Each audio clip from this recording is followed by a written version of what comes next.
ಸ್ನೇಹಿತರೆ ನಮಸ್ಕಾರ.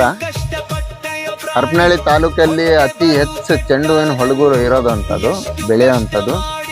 ಪ್ರತಿ ವರ್ಷನೂ ಚೆಂಡು ಬೆಳಿತಾರೆ, ಆದರೆ ಈ ವರ್ಷ ಮಾತ್ರ ನೋಡಿ ತೋರಿಸ್ತಾ ಇದ್ದೀನಿ ನೋಡಿ ಯಾವ ರೀತಿ ಆಗಿದಾವೆ ಅಂತಂದರೆ ಮಳೆ ಇಲ್ಲ, ಬೋರಲ್ಲಿ ನೀರಿಲ್ಲ, ಭಾಳಷ್ಟು ಕಷ್ಟ ಇದೆ. ಹಾಗೂ ಚೆಂಡು ಹೂವಿನ ಕಂಪ್ನಿಯವ್ರಿಗೆ ಒಂದು ಚಿಕ್ಕ ರಿಕ್ವೆಸ್ಟ್ ಏನಪ್ಪ ಅಂತಂದರೆ, ಹೋದ ವರ್ಷ ಏನು ಬೋನಸ್ ಪ್ರತಿಯೊಂದು ಕೊಟ್ಟಿದ್ದೀರಾ, ಆದರೆ ಈ ವರ್ಷ ಇಲ್ಲ ಅಂತ ಹೇಳ್ತಾ ಇರೋದು.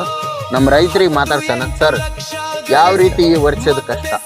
ಸರ್, ನಾವು ಪ್ರತಿ ವರ್ಷದಂತೆ ಈ ವರ್ಷನೂ ಚೆಂಡು ಬೆಳೆ ಹಾಕಿದ್ವಿ. ಸೊ ಕಳೆದ ಎಲ್ಲ ವರ್ಷನೂ ಚೆನ್ನಾಗಿ ಬಂದಿತ್ತು. ಈ ವರ್ಷ ಮಳೆ ಅಂದರೆ ಮೇಘರಾಜ ನಮ್ಮೆಲ್ಲರ ಮೇಲೆ ಮುನ್ಸ್ಕೊಂಡಿದ್ದಾನೆ. ಸೊ ಹಾಗಾಗಿ ಅತಿ ಕಡಿಮೆ ಬೆಳೆ, ಎಲ್ಲ ಮಳೆ ಇಲ್ಲದೆ ಒಣಗೋಗಿದೆ, ಗಿಡಗಳ ಬೆಳವಣಿಗೆ ಇಲ್ಲ, ಹೂಗಳಿಲ್ಲ.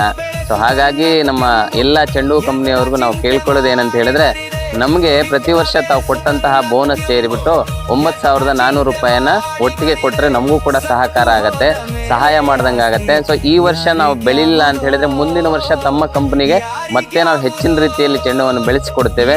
ಸೊ ಯಾವ್ಯಾವ ಪ್ಲಾಟ್ಗಳೆಲ್ಲ ಹಾಳಾಗಿದೆಯಲ್ಲ, ಸೊ ಆ ಪ್ಲಾಟ್ಗಳಿಗೆ ನಮಗೆ ಪರಿಹಾರವನ್ನು ಕೊಡಬೇಕು.